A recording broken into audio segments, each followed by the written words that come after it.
শীতের দিনে সপ্তাহের বোঝ কাঁচা সবজির বাজারগুলি আমি এভাবে গুছিয়ে রাখি বলে একদম টাটকা থাকে।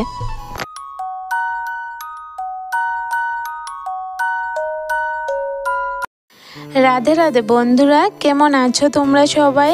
আশা করছি যে যেখানে আছো ভালো আছো, সুস্থ আছো। আমরাও ভীষণ ভালো আছি।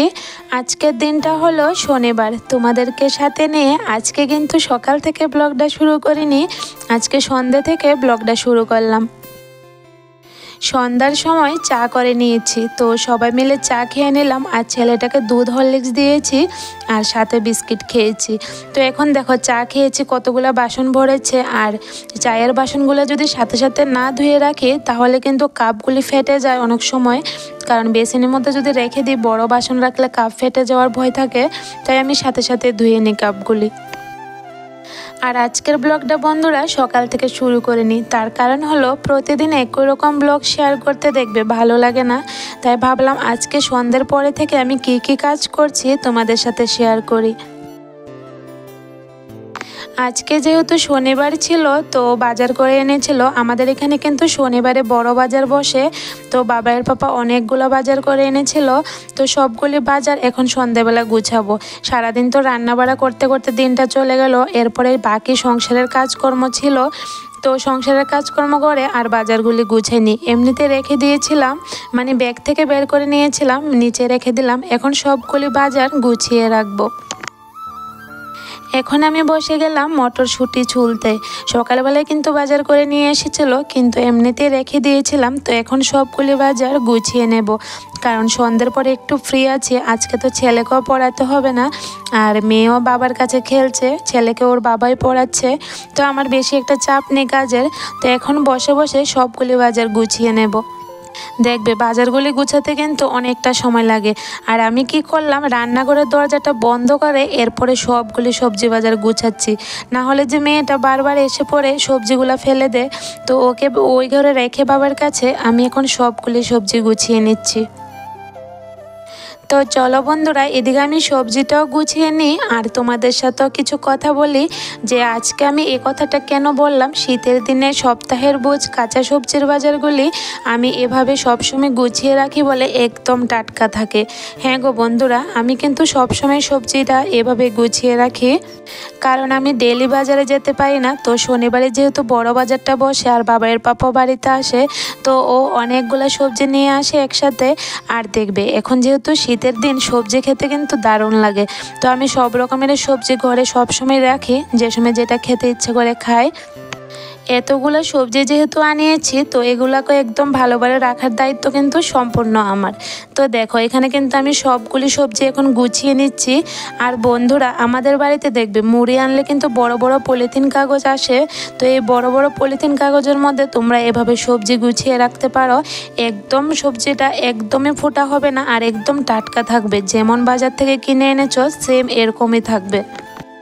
এমনিতে দেখবে আমরা কিন্তু অনেক সময় সবজিগুলা খোলাই রেখে দিই ফ্রিজের মধ্যে, তখন কিন্তু সবজিটার টেস্টও চলে যায় আর দেখবে ফুটাও হয়ে যায়। আর এমনিতে যদি পলিথিনের মধ্যে ভরে রাখতে পারো তাহলে কিন্তু একটা সবজিও নষ্ট হবে না আর একদমই খরচ লাগবে না। পলিথিনের মধ্যে ঢুকাতে কি খরচ বলো? এই পলিথিনগুলো তো আমাদের ঘরে এমনিতে আসে, যেমন মুড়ি আনলে পলিথিন আসে, সবজি আনলে আসে, তো অনেক কিছুতেই পলিথিন আসে। তো এগুলো আমি না ফালাই না, আমি সব কিছু রেখে দিয়ে আরেকটা কাগজের মধ্যে ঢুকিয়ে যখন দরকার পড়ে কাজে লাগিয়ে নিই। যেমন দেখো আজকে আমি কাজে লাগাতে পেরেছি, ঘরে ছিল বলে কিন্তু পলিথিনটা আমি কাজে লাগিয়েছি।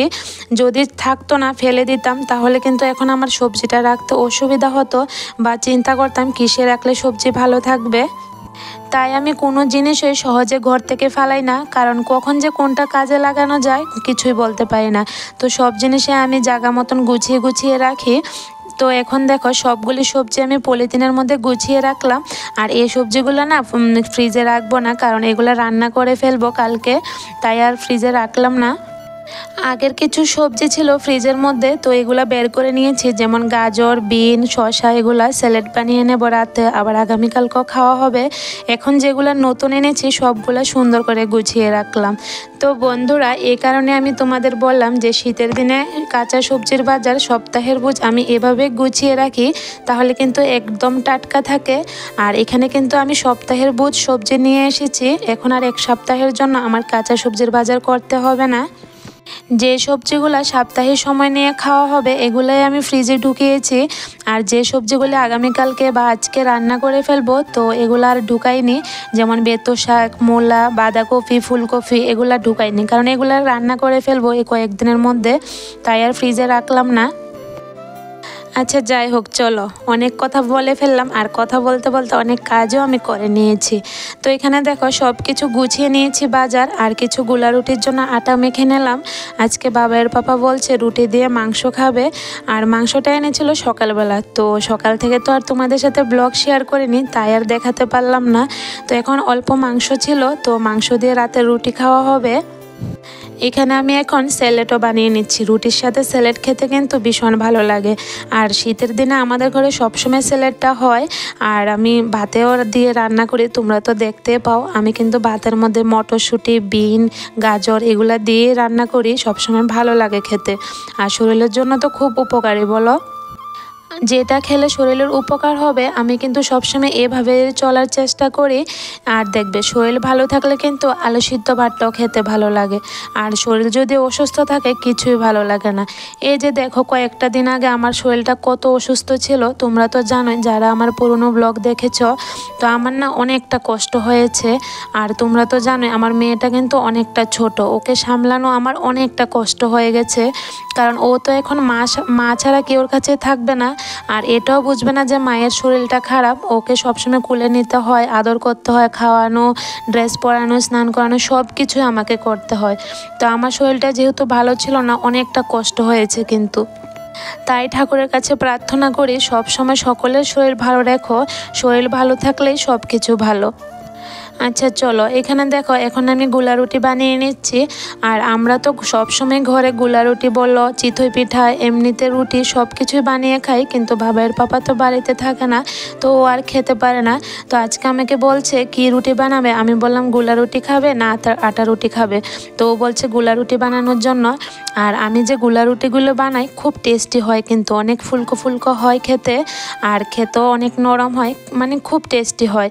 তো বাবার পাপাকে বললাম তাহলে গুলা রুটি বানিয়ে নি, তো ও বললো বানাও। এখানে আমি অনেকগুলা রুটি বানিয়ে নিয়েছি, যেহেতু মাংসের সাথে খাওয়া হবে, তো আজকে একটু বেশি রুটিটা খাওয়া হবে। তো এখন দুপুরের যে মাংসটা ছিল জালে বসিয়ে দিয়েছি। তো দেখো বেশি কিন্তু মাংস নেই, একটু ছিল, তো এটা দিয়ে ভাগ করে তিনজনে খেয়ে নেব। স্যালাডটা কিন্তু আমি রুটি বানানোর আগে কেটে রেখেছি, তোমরা তো দেখেছো, কিন্তু মাখিনি, এখন একটু নুন ছিটা দিয়ে স্যালাডটাকে মেখে নিচ্ছি, তাহলে আর জলটা ছাড়বে না, সাথে সাথে খাওয়া হয়ে যাবে। তো এখন এদিকে রাতের খাবারটাও বেড়ে নিচ্ছি। আমাদের ঘরে সব সময় রুটি দিয়ে মাংস যদি খাওয়া হয় স্যালাড বানাতে হয়, কারণ সবাই খেতে পছন্দ করি। আর এখন যেহেতু শীতের দিন, স্যালাড খেতে কিন্তু আলাদা একটা টেস্ট লাগে। তো চলো বন্ধুরা, এদিকে রাতের খাওয়া দাওয়া করে নিই, এরপর আবার তোমাদের সাথে কথা হচ্ছে। খাওয়া দাওয়া শেষ করে এখন চুলাটা ভালো করে মুছে রাখছি, কারণ সকালবেলা আবার রান্না বাড়া আছে, আর যেহেতু রুটি বানিয়েছি একটু নোংরা হয়ে রয়েছে। আর সবসময় আমি রাতে মুছে রাখি, তাহলে অনেকটা কাজ এগিয়ে যায়। আর সকালের জন্য যদি রেখে দিই, সকালে ঘুম থেকে উঠে যখন দেখি চুলাটা মুছা নেই, একদম মাথাটা গরম হয়ে যায়, একদমই ভালো লাগে না। তাই সবসময় আমি রাতের বেলায় গ্যাসের চুলা বলে সব কিছু মুছে রাখি, আর বাসনগুলোও ধুয়ে রাখি। রান্নাঘরের কাজ কমপ্লিট করে এখন আমি ব্রাশ করে নিচ্ছি। আমি কিন্তু প্রতিদিন রাত্রে ব্রাশ করে নিই, এরপরে ক্রিম লাগিয়ে নিই, নাহলে আমার ভালো লাগে না, ওই যে একটা অভ্যেস হয়ে গেছে। তো চলো বন্ধুরা, আজকের ব্লগটা আমি এখানে শেষ করি। ব্লগটা কেমন লাগলো তোমরা অবশ্যই জানিও, আর যদি একটু হলেও ভালো লাগে তাহলে একটা লাইক, কমেন্ট, শেয়ার করে দিও, আর চ্যানেলটাকে সাবস্ক্রাইব করে আমার পাশে থেকো। তোমাদের সাপোর্ট আর ভালোবাসায় কিন্তু আমাকে একটু একটু করে সামনের দিকে এগিয়ে যেতে সাহায্য করবে। তো চলো বন্ধুরা, আজকের ব্লগটা এখানে শেষ করি। সবাই ভালো থেকো, সুস্থ থেকো, গুড নাইট।